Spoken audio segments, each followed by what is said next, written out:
Mate, stop fucking filming this, will ya?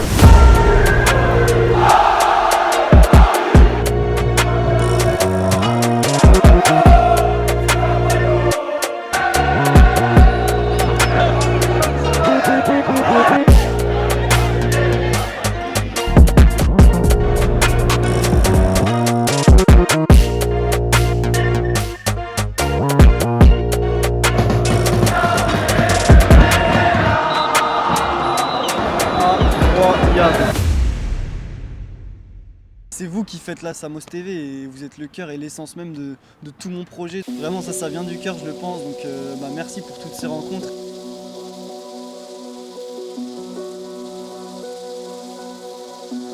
Vas-y Sam, c'est bon.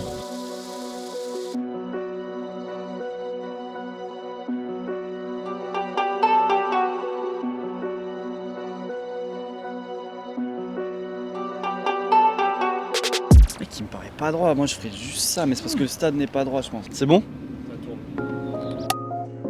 Vidéo un peu spéciale aujourd'hui les gars, ça fait plus d'1 an que j'ai lancé mon tour du monde des stades et j'ai jamais pris le temps vraiment de vous raconter les coulisses de la Samos TV, pourquoi j'ai lancé cette chaîne. Donc on va en profiter pour raconter des anecdotes de tournage, vous allez voir il y en a des assez sympas. Je vais aussi vous raconter comment je choisis les sujets, comment je monte mes sujets, etc. Enfin plein de questions auxquelles je réponds pas forcément, même pas du tout dans mes vidéos. Donc c'est ce qu'on va faire aujourd'hui, c'est parti. Un désastre. Allez, c'est parti. Je comprends même pas pourquoi tu fais ça. Non mais... Il est bon. Déjà, pourquoi j'ai lancé la Samos TV ? Ta journée, hein. À la base, moi, je suis journaliste et je suis surtout un énorme passionné de foot. J'en ai toujours énormément regardé. Et c'est vrai que dernièrement, j'ai ressenti ce besoin d'en parler différemment. Aujourd'hui, vous le savez mieux que moi, il y a énormément de matchs, il y a énormément d'analyses, il y a énormément de commentaires, il y a énormément... Enfin bref, tout le monde parle de football énormément. Donc l'idée, c'était vraiment d'essayer de vous parler de football différemment. Différemment comment ? En fait, en vous racontant l'histoire de clubs, mais en mélangeant des sujets de société, des sujets économiques, des sujets sociaux. Et justement, en ça, le premier épisode sur le Millwall FC, je trouve qu'il résume parfaitement ce que j'ai envie de faire avec la Samos TV. Pourquoi ? Parce que Millwall, c'est un club de foot historique en Angleterre. C'est un club qui est ancré dans un quartier populaire, donc il y a aussi toute une histoire autour de ça. C'est un club qui a été gangréné par le hooliganisme. Donc voilà, c'est un club finalement qui parle de foot, mais bien plus que de foot. Et c'est exactement ce que j'ai envie de faire avec la Samos TV. Et surtout, aller à la rencontre de ceux qui font l'essence de ces clubs, c'est les supporters. Ça représente quoi les Verts Saint-Etienne pour vous ? Toute une vie. Honnêtement, c'est toute une vie. Per me è tutto. Per me è tutto. Viene anche dopo la famiglia. Sì. On a les larmes aux yeux quand on vient. On a l'amour du club. Il y a un chant qui dit combattre pour l'OM à la vie à la mort. Pour les gens c'est un chant, pour nous c'est pas un chant, genre c'est pas une image, c'est la réalité. Et plus le temps passe et plus en fait je suis accroché au PSG en fait. C'est ça le problème on va dire. I've been coming to Millwall since 1964. It's a bit of an addiction, like, you know. Es un amor al club. Yo mismo llevo ya 50 años de socio, o sea, desde pequeñito. Siempre he estado cada domingo y mis hijos, y mi padre, y mis abuelos, toda la familia siempre. Moi je supporte l'OM parce que c'est un héritage de la famille, de grand-père, un père, un fils, et même mon fils, on supporte l'OM. C'est en nous. C'est magnifique, qu'il fasse beau ou pas beau, même s'il drache, même s'il fait moins bête, on s'en fout, on est là. On sera toujours là, c'est tout. Ça c'est la vie de ce que c'est. È la mia religione, capito? Io seguo l'Unione, il Venezia Mestre dall'87, prima seguivo il Mestre e sono nato così. Quando i giovani andavano in discoteca io andavo in stadio, giravo l'Italia, ho fatto tutta l'Italia, l'ho girata dappertutto e sinceramente non mi pento di niente. La finalité de la chose et ce qui reste depuis toujours, c'est nous. Les joueurs passent et les supporters restent. وحاجة وحدة غتبعد لي نهار غنمشيو للقبر كما كنقولوا حنا الوداديين. Il Napoli, oltre a essere una squadra di calcio, è la nostra passione, la nostra vita. Toi, tu t'en fiches qu'ils soient en Ligue 2, en National, tu supporteras toujours Saint-Etienne. Toujours. Pourquoi ? Parce que c'est la fierté de Saint-Etienne. Et puis, Saint-Etienne, toujours dans nos cœurs. Sam, il y a une question qui revient souvent, tu sais, quand on est en tournage, c'est comment tu choisis les clubs. Ouais, je dirais qu'il y a 2 critères principaux. Il y a évidemment tous les commentaires que vous me laissez, les messages que vous m'envoyez en privé, etc. où vous me recommandez pas mal de clubs. Donc moi je les note, j'ai une petite liste qui commence à être bien étoffée d'ailleurs. Le deuxième, ça rejoint ça, c'est cette idée de toujours varier. En fait, j'ai pas envie que les épisodes se répètent, ça c'est hyper important. Par exemple, si je fais une enquête sur les Box Noise à Barcelone, la vidéo d'après, je vais essayer de faire une vidéo plus humaine, parce qu'avant c'était un sujet assez lourd. Voilà, donc essayer de jongler entre tous ces éléments, de jamais avoir ce sentiment que ça se répète, pour proposer des histoires toujours plus différentes. Et même pour moi, c'est beaucoup plus intéressant de passer d'un sujet à un autre totalement opposé. Et c'est ça qui rend le truc vraiment passionnant, quoi.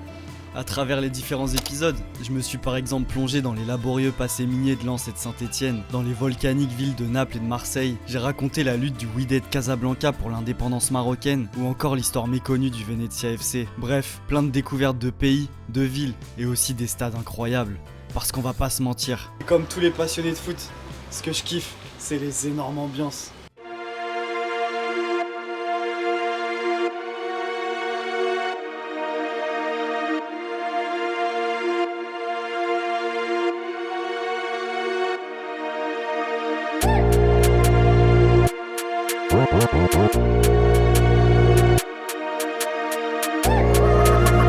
My lab, cook it up.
Mec, il y a une question aussi que les gens me posent beaucoup, c'est laquelle l'ambiance qui t'a le plus marqué?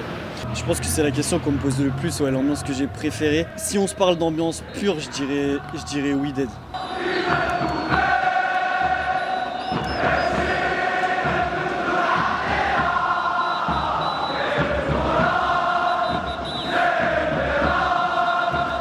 Parce que c'est vraiment un game complètement différent. Et en fait, tu le comprends dès que tu arrives aux abords du stade. Et tu le vois d'ailleurs dans la vidéo, de l'extérieur du stade, t'entends une ferveur, mais c'est impressionnant. Et quand tu rentres dans le stade, ne serait-ce que visuellement, c'est une dinguerie. T'as tout le monde qui est assis autour du stade sur les rambardes, c'est plein à craquer. Tu peux même pas circuler dans les escaliers tellement il y a du monde. Enfin, vraiment, c'est incandescent, vraiment, c'est ça le mot. Et ça m'a marqué, donc ouais, clairement, je dirais Wydad, en termes d'ambiance pure, c'est celle qui m'a le plus impressionné.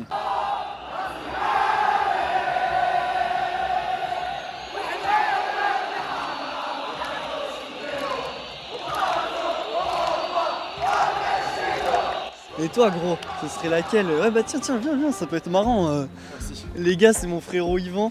Il m'accompagne sur chaque tournage. Donc il a vécu toutes les ambiances qu'on a pu voir à travers les épisodes. Toi, justement, ça peut être marrant. Tiens, c'est laquelle que tu citerais? En ambiance pure? Ouais, Naples. genre c'est Naples? Naples parce que c'est un pays de foot, l'Italie, et en fait on est arrivé un mois après le titre, ils étaient titrés depuis un mois. Ouais. Et t'arrives et t'as l'impression qu'ils savent depuis la veille, enfin littéralement t'as une ambiance de fou furieux.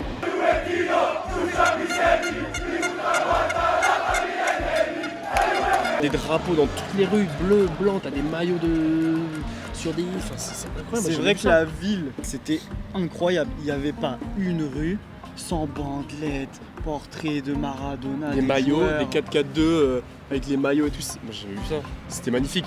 Donc moi non, je dirais Naples parce que c'est une ville qui vit au rythme de ce titre. C'était le dernier match du coup à domicile à Naples et ils fêtaient, c'était le jour où ils célébraient le Scudetto. Le match était le soir, on arrive 6 heures avant pour tourner, prendre des images du stade, faire des interviews, etc.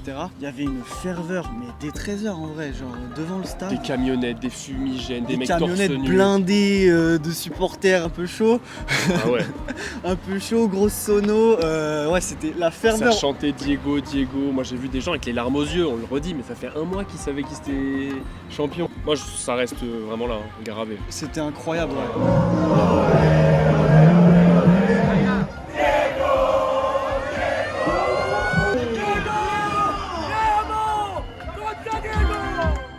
Et si tu dois citer une rencontre ou une anecdote ou quelque chose qui t'a marqué, un truc particulier, des trucs qui te reviennent là sur tous les tournages qu'on a pu faire. Une rencontre, moi je dirais, bon on reste en Italie, mais Chaos. Chaos, c'est le capot de la Venezia Mestre, c'est le groupe ultra de la Courva Sud qu'on a rencontré dans leur local. À Mestre. Toi tu dirais à Mestre, ah oui, à Mestre. En fait Chaos il s'est battu dans le passé avec d'autres supporters et il a été interdit d'accès à Venise, la ville, pendant une dizaine d'années. Donc en gros le local est à Mestre, c'est la ville juste à côté, c'est pour ça qu'il s'appelle la Venezia Mestre. Et du coup ouais, toi tu citerais Chaos en... Parce que tout est incroyable dans cette rencontre, c'est qu'on arrive à Mestre, salut Chaos, on rentre dans le groupe, enfin dans leur local, t'as les 7-8 personnes qui nous attendent, Tommaso, Fabrizio, ils sont là, ils te parlent à cœur ouvert, t'as l'impression que tu les connais depuis 10 ans. Je te coupe parce que c'est une question qui revient souvent. Vous me demandez souvent de contacter les groupes ultra. Il faut savoir que je le fais systématiquement. Pour chaque vidéo, en amont, je contacte les groupes ultra du club dont je vais parler. Et la plupart du temps, si vous ne me voyez pas avec eux ou si vous voyez que je les ai pas rencontrés, c'est que j'ai eu une réponse négative ou pas de réponse. Mais effectivement, j'essaye toujours de les contacter en amont, justement pour vivre ce qu'on a vécu à Venise. Ou à Marseille. Ou à Marseille aussi, ouais, c'est-à-dire être en immersion avec les ultras, parce que c'est hyper important et je trouve que ça raconte beaucoup de choses sur le club aussi. Donc voilà, c'est quelque chose qu'on essaie de faire à chaque fois, mais bon, des fois on n'arrive pas malheureusement. Mais ouais, Chaos. Mais voilà, mais c'était un moment incroyable. Ce que j'ai kiffé, c'est vraiment, tu sentais qu'il était content qu'on parle de leur club et du coup, il était vraiment dans un truc, tu vois, c'était un échange positif. Partage, ouais. Tu vois, le lendemain, c'est ça, à 9h, ils nous attendent parce qu'on allait installer les tifos avec eux. On y va en bateau avec eux, ils nous ont donné rendez-vous à 9h. Enfin, c'était vraiment de l'immersion totale et ça, c'était incroyable à Venise. Surtout à Venise, en plus, tu t'attends pas forcément à vivre un truc comme ça. Donc, non, c'était ouf. Donc, ouais, Chaos pour toi. Chaos, mais ça, c'est une rencontre impressionnante, mais tu vois, une rencontre humaine et qui, pour moi, c'est toutes les rencontres du Samos Football Tour, c'est ça. C'est le petit qu'on rencontre à Saint-Etienne qui vient tout seul, qui va acheter son maillot tout seul dans sa boutique, mais qui vient parce qu'il est fan de Saint-Etienne et que, genre, il n'imagine pas passer un samedi sans aller à Geoffroy Guichard. On le rencontre lui, mais il y en a des dizaines dans le Samos Football Tour. Ouais, c'est vrai, et c'est ça qui est fou, tu le dis du coup, mais voilà, ça me tenait vraiment à cœur de le dire dans cette vidéo, tu me fais penser, donc comme ça je vais le faire maintenant. Mais effectivement, enfin, je raconte plein d'histoires et moi ça me passionne de me plonger dans toutes ces histoires et tout, de voyager, de découvrir toutes ces villes, etc. Mais le truc le plus fou et qui est le plus marquant, et même pour toi je pense, c'est les rencontres qu'on fait sur place, sur chaque tournage. Enfin, c'est incroyable vraiment, des gens... T'aurais jamais imaginé échanger autant et partir aussi loin et au final tu te retrouves à parler des fois 1 heure avec la personne, t'es presque triste de les quitter. Enfin, donc voilà, c'est vraiment incroyable. Ce que je veux vous dire par là, c'est que c'est vous qui faites la Samos TV et vous êtes le cœur et l'essence même de tout mon projet. Donc vraiment ça vient du cœur, je le pense. Donc merci pour toutes ces rencontres et il y en aura plein d'autres j'espère dans les prochaines vidéos. Il y a intérêt. Par contre celle qui revient le plus, beaucoup de gens me parle de Millwall, enfin même c'est tout le temps. Celle qui revient tout le temps, c'est Millwall. Il y a une grosse curiosité autour de cette vidéo. On peut revenir dessus sur un peu les coulisses du tournage. Quand on arrive à Londres, on commence d'abord par aller aux alentours de l'Emirates, de Stamford Bridge. On est à Camden. Et du coup, on fait pas mal d'interviews pour savoir ce que pensent les supporters d'autres clubs sur Millwall. Et il y a eu pas mal de mises en garde en fait. Hors micro aussi, t'as pas mal de gens qui nous font, les gars, faites attention, tu vois, genre voilà quoi. T'as la deuxième lame, genre les gars, faites vraiment attention. T'as la deuxième lame qui fait pas plaisir et qui rassure pas, parce que finalement moi j'avais fait mes recherches, etc. Je savais, mais tu te dis bon, il y a quand même voilà, il y a un flou, tu sais pas, tu Et te puis dis, tu viens bon, faire ton boulot de journaliste, tu viens vérifier si ce qu'on dit sur Millwall, c'est véridique ou pas. t'arrives devant, t'as eu les mises en garde, t'arrives le jour J du match, tu te dis bon, ok. Bon, finalement, on a été vite rassurés, c'est-à-dire qu'aux abords du stade, C'est familial. c'est familial, vraiment c'est le mot. Les gens étaient assez enclins à parler en plus, et très sympa. Enfin, il y a des rencontres incroyables. Dan, Le la grand-père. personne âgée Ouais. avec qui on fait l'interview assise, trop gentille, trop mignonne. T'as aussi le passionné qui a son coca dans la Ouais, main, j'ai oublié ouais. son. Bon, bref, il y a plein de rencontres qui sont folles et vraiment incroyables. Mais ouais, c'est vrai que le moment où on entre dans le stade, bah d'ailleurs, tu te souviens l'anecdote du stadier? Parce qu'en fait, on trouvait pas l'entrée pour aller dans la Upper Dockerston, qui est la tribune la plus chaude du stade. On demande à un stadier, le stadier nous voit, il sent qu'on est des touristes, qu'on n'est pas vraiment de Millwall. Et il nous regarde déjà vraiment bizarrement, il dit attendez, ça prend un temps que ça devrait pas prendre en vrai, parce qu'on avait nos tickets et on était carrément en règle. Et bref, il nous une sorte d'escorte, il nous emmène vers la tribune, avec des regards pas hyper cool. On se dit bon, ok, bizarre. Et en arrivant dans la tribune, là par contre, on a senti que... Ouais, on n'était Atmosphère pas très les pesante. ouais, on n'était pas les bienvenus. Donc voilà, c'est ce que je raconte dans la vidéo. On est resté la mi-temps et après on est descendu en bas parce que ouais, on sentait quand même. Bah, on a vraiment eu des regards où on sentait qu'on était vraiment pas serein, et c'est même pas ouais, serein, moi c'est plus- honnêtement, je me souviens te dire. Ouais. Mec, je pense qu'il faut qu'on bouge parce que là, sinon ils vont nous attendre quoi. En gros, hein. Mais attention, l'idée c'est pas de. On diabolise personne. Oui, mais oui, juste, non, vraiment pas. Et c'est vraiment une minorité de la minorité, etc. Mais c'est vrai qu'il y a eu un sentiment d'insécurité à Millwall que j'avais pas ressenti, que j'ai jamais ressenti d'ailleurs ailleurs. Bah, il y a un moment où il te pousse la caméra quand tu Oui, filmes. Enfin, oui. ça, c'était le déclencheur. On s'est dit, ok, faut descendre. Ça, c'est un moment marquant. Right, stop fucking filming. Next one, young. J'aurais aussi pu vous parler des problèmes de mobilette que j'ai eu au Maroc, de la panique que j'ai eu à Barcelone quand je me suis rendu compte que le Barça jouait pas au Camp Nou, de la gentillesse de Pierre, un supporter lensois qui m'a offert son maillot, des deux légendes que sont Antonio Cassano et Dida. Bref, plein d'anecdotes et de rencontres incroyables que je vous raconterai peut-être dans une prochaine vidéo. C'est la fin de cette vidéo. J'en profite pour vous dire qu'il y a du très lourd qui arrive. Je pense qu'on peut dire le plus gros projet depuis le début de la Samos TV. Donc voilà, j'en dis pas plus. Et n'hésitez pas à vous abonner à mes réseaux sociaux parce que je vais mettre pas mal de contenu en lien avec ces surprises, etc. Et j'en profite pour vous remercier à nouveau parce qu'en vrai, toutes les rencontres que je fais, elles sont exceptionnelles et c'est fou et j'ai trop de chance de vivre ça. Donc merci à vous et puis à très vite autour des stades en France et dans le monde entier. Ça y est, je suis fatigué. Bon, merci beaucoup. Ciao tout le monde et on se voit très vite. Ciao. En vrai, il y a beaucoup de chaînes dont je suis abonné, je me rappelle pas spécialement. Ouais, le nom, ouais.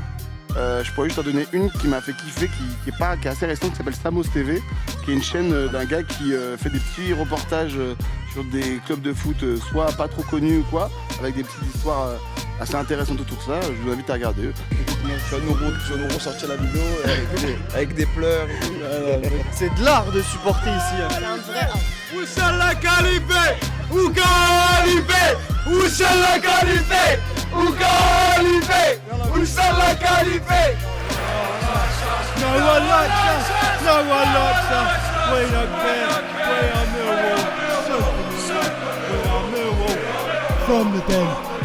Supporter Wydad, c'est pas venir s'essuyer comme ça. Supporter Wydad, c'est comme ça.